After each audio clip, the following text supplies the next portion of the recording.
Now, let's go to something we agree upon. I am really heartened to see that one area where we agree on is on women's reproductive freedom. In your own words, it's not the government's place to tell people what to do with their bodies. You said that, correct? Yep. Mr. Kennedy, in 2023, you came to New Hampshire and said, quote, I'm pro-choice. I don't think the government has any business telling people what they can or cannot do with their body.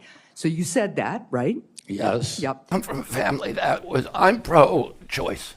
So I've worked, I don't think there's anybody in this country who has worked harder for medical freedom, for bodily autonomy than me, and that applies to vaccines. I don't think the government should be telling us what medical products we can't take, what procedures we ought to endure. I don't think the government has any business telling people what they can and cannot do with their body.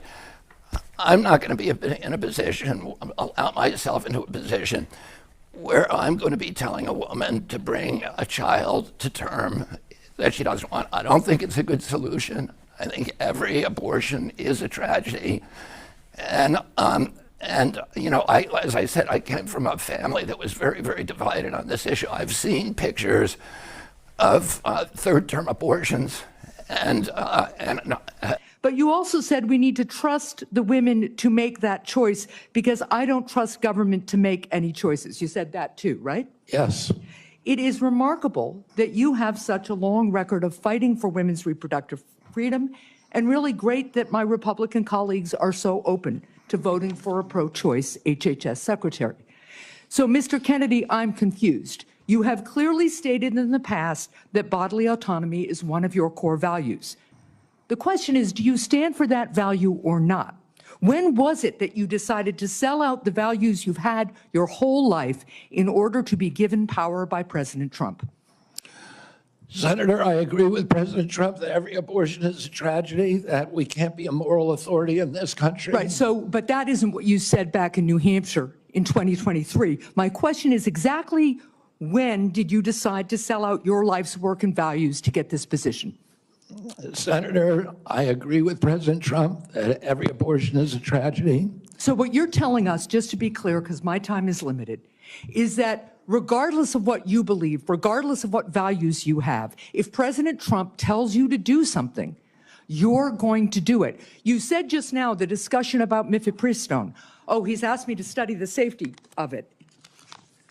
Here are the safety studies that tell us mifepristone is safe and effective. And I ask, Mr. Chair, that these about 40 studies be admitted to the record by unanimous consent. Without objection. So the studies are there. The safety is proved. The science is there. But what you're telling us is if President Trump orders you to take action to make it harder for women to get direly needed health care, you'll follow his order. If Mr. Trump, as he did yesterday, orders a halt on Medicaid payments that are essential for taking care of people with disabilities all around this country, you're going to follow that order because you are willing to sacrifice your values, your knowledge, if President Trump tells you to do that. That, to me, is unacceptable in a Secretary of Health and Human Services.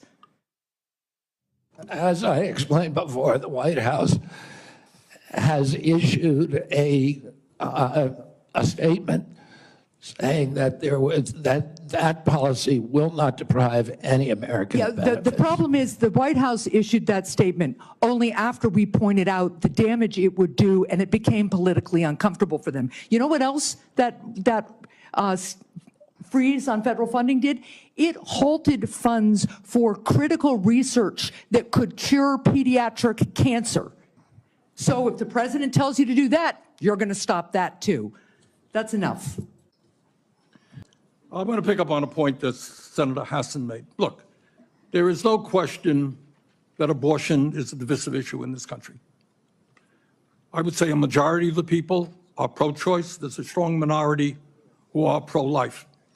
A year and a half ago, you went to New Hampshire, running for president, gave a speech, and you talked about government should not tell a woman what she can do with her own body. That's her choice.